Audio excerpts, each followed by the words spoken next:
All right, so what I want to do here is I want to walk you through one of the articles from the week, talk you through what the article is doing, and then what I am asking you to do in this assignment, just to make sure that we have clarity, especially since the assignment is going to be due at the end of this week.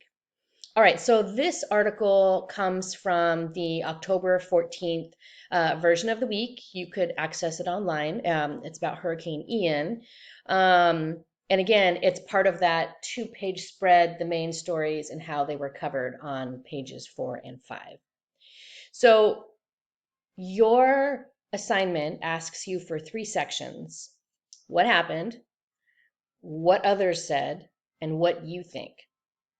Those first 2 sections you will find here in the article. The third one, the week doesn't necessarily give their opinions, so that's the part that we're adding on because I want to know what you think about what you wrote. So let's take a look at that the very first section, the what happened, right? As I explained in the assignment, you are operating under the assumption that your audience does not have any idea even about what you're talking about. And so part of what you will need to do is try to figure out how you can teach the audience about what happened. Assume that someone reading this article didn't know what Hurricane Ian was, or didn't realize that people died during Hurricane Ian, right? You're assuming that you're writing to an uninformed audience.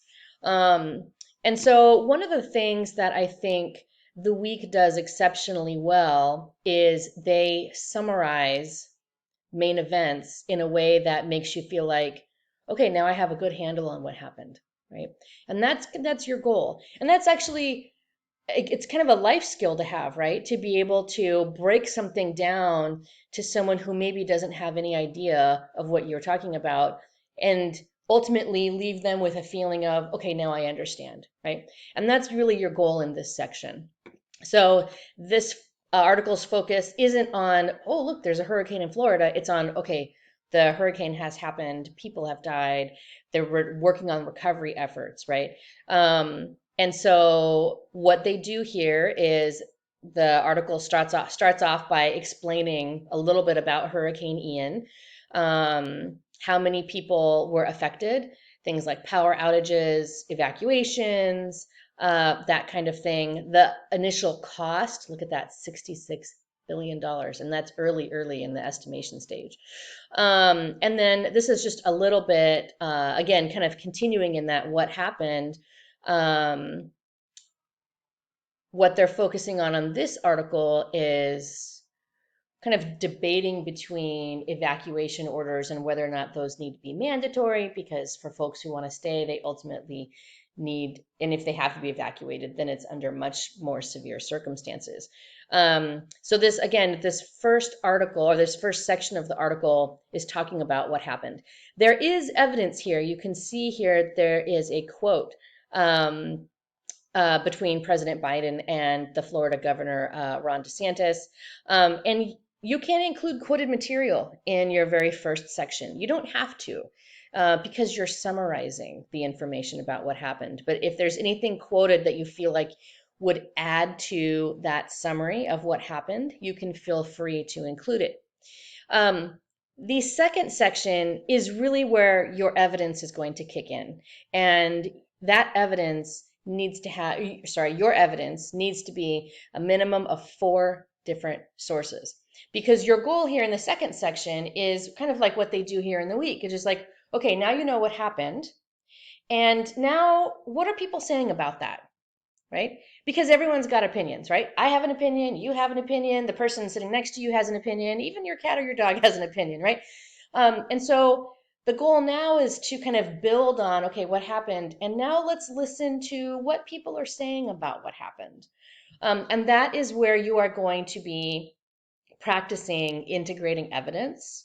You are maybe going to be practicing any of those templates that we used last week, as you bring in the other voices that will kind of help us frame this issue, whatever issue it is that you're talking about.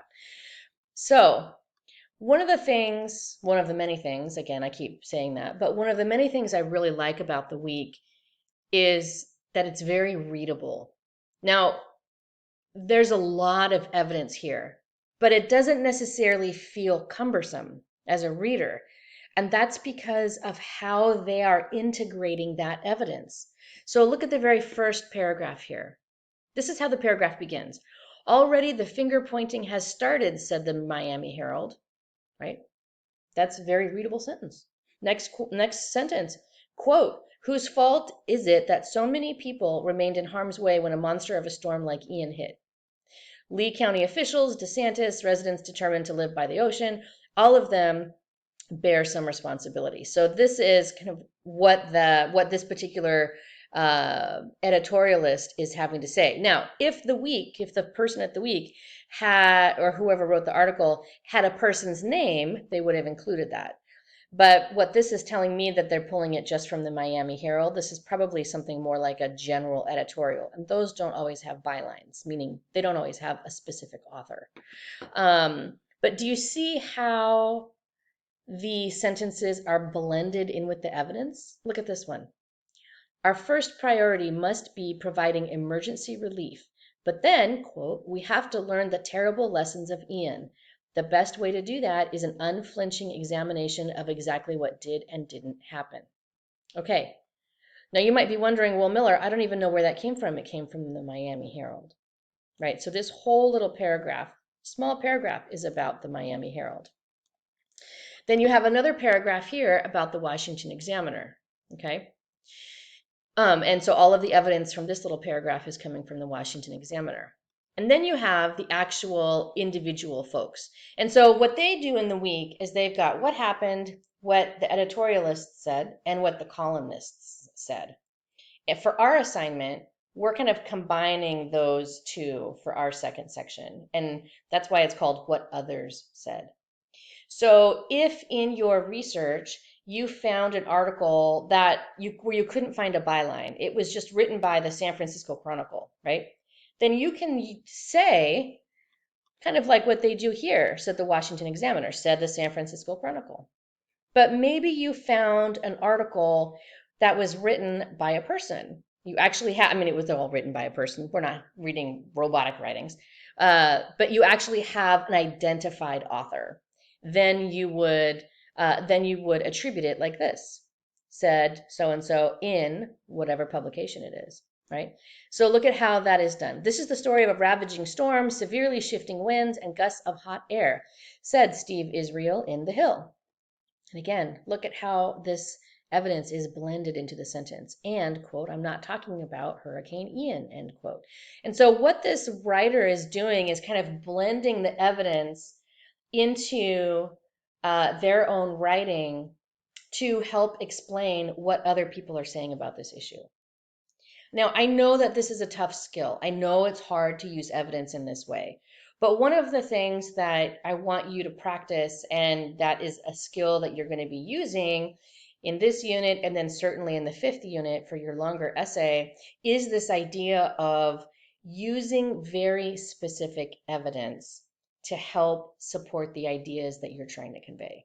I think far too often we're like students and teachers too, I think that we encourage this. You kind of take, oh, I'm going to take this quote, and it's like 3 or 4 lines, and it ends up replacing your thinking, right? And what you want to do is just take what you need that conveys your idea. What I usually tell students is that you only want to use quotes for something that you couldn't ordinarily summarize, right? Best example, Nike's slogan, just do it.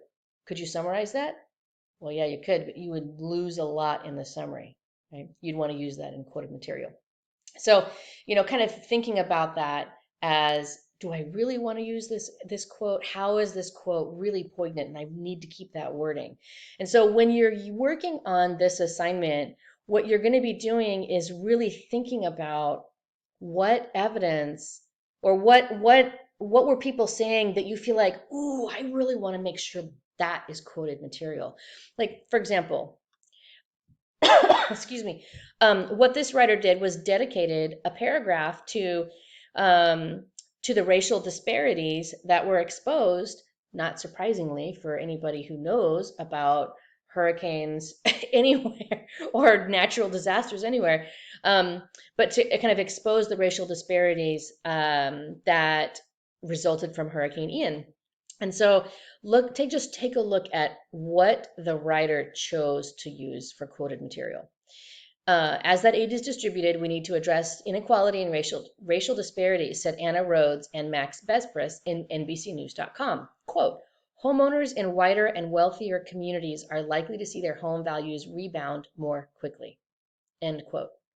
Now, could the writer have chosen to summarize that? Yes. But look at how powerful that line is. Like, look at what that line is saying. So in this case, for me personally, I see why they use that as quoted material, because it's really powerful and you want to keep that power. Okay. All right. So that's section 1, section 2. Section 3 is, well, what do I think? And that's where you get to tap into your opinion. What do you think about this issue? Now, you're not necessarily trying to convince anybody of your opinion. This is not necessarily an argumentative take, although it can be if you want to. And I gave feedback to you in the Unit 2 reflection about that, if you wanted to make this kind of what I think, what you think, more argumentative in nature. But it doesn't necessarily have to be. It's your opinion, right? What do you think about what you read? What do you think about what happened? What's your take? Do you need to have evidence in that section? No, but you can. If you do have any evidence in that third section, then you absolutely need to make sure that it is supporting your thinking and not replacing your thinking. The last thing I just want to remind you is that you do need to have a works cited. It doesn't have to be perfect, but I want you to try to do the best that you can. And you can find the information about the MLA works cited page in the writing skills module in the class.